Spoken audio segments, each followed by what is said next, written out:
The Biafran War. A nation divided. As Nigeria gained independence in 1960, the promise of unity was overshadowed by the realities of ethnic rivalry and political instability. The Igbo people, primarily located in the eastern region, were industrious and ambitious, quickly rising to prominent positions in business and government. However, their success fostered resentment among other ethnic groups, particularly in the northern region, dominated by the Hausa Fulani. In January 1966, Nigeria experienced its first military coup, led predominantly by Igbo officers. The coup was initially seen as an attempt to end corruption and restore order, but it quickly spiraled into chaos when several prominent northern leaders were killed. The coup's aftermath further deepened the ethnic divide, as many northerners viewed it as an Igbo plot to dominate the country. The counter-coup in July 1966, led by northern officers, resulted in the assassination of the Igbo military leader, General Johnson Aguiyi Ironsi, and set the stage for widespread violence against the Igbo in the north.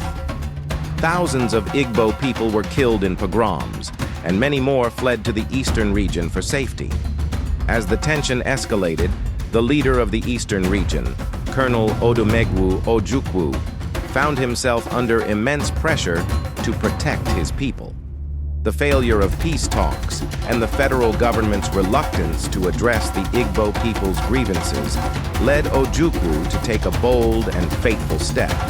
On May 30th, 1967, Ojukwu declared the secession of the eastern region from Nigeria, forming the independent Republic of Biafra. This declaration was met with both jubilation and apprehension among the Igbo, who saw Biafra as a sanctuary from persecution. However, the rest of Nigeria viewed it as a challenge to the nation's unity, and the federal government, led by General Yakubu Gowon, responded with a military blockade, cutting off supplies to the new republic. The Biafran War, also known as the Nigerian Civil War, officially began on July 6, 1967, when federal troops invaded Biafra. What was expected to be a short campaign turned into a brutal and protracted conflict. The Nigerian military, better equipped and more numerous, launched multiple offensives against Biafra, but the Biafrans, driven by a strong sense of survival and the leadership of Ojukwu, mounted a fierce resistance. The war was marked by significant battles, such as the Battle of Abagana and the fall of major Biafran cities like Enugu and Port Harcourt. Despite these losses, Biafra continued to fight, relying on guerrilla tactics and the support of its people. The Biafrans also sought international recognition and aid, appealing to the global community with images of starving children and the horrors of war. As the war dragged on, the situation in Biafra deteriorated rapidly. The federal blockade led to severe food shortages, and Biafra became synonymous with one of the worst humanitarian crises of the 20th century.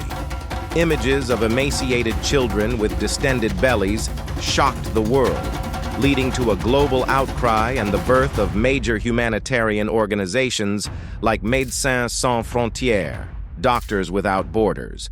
The international community was divided in its response.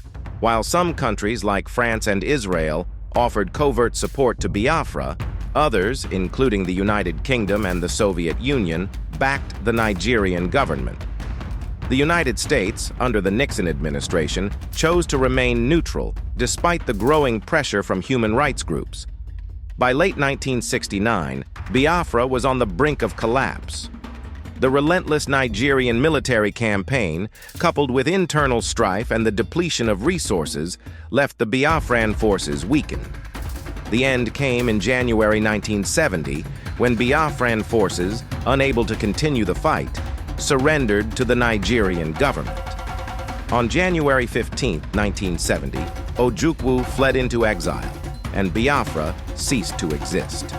General Gowon, in a gesture of reconciliation, declared that there would be no victor, no vanquished, and offered amnesty to all Biafran soldiers. The war had claimed over 1 million lives, most of them civilians, and left the Igbo people devastated. The end of the war did not immediately heal the deep wounds it left behind. The Igbo people faced marginalization and economic hardship in the post-war years. However, over time, they began to rebuild their lives and communities.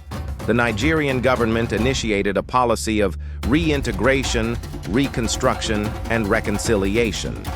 But the scars of the war remained. The Biafran War continues to shape Nigerian history and identity. For many, it serves as a painful reminder of the dangers of ethnic division and the cost of conflict.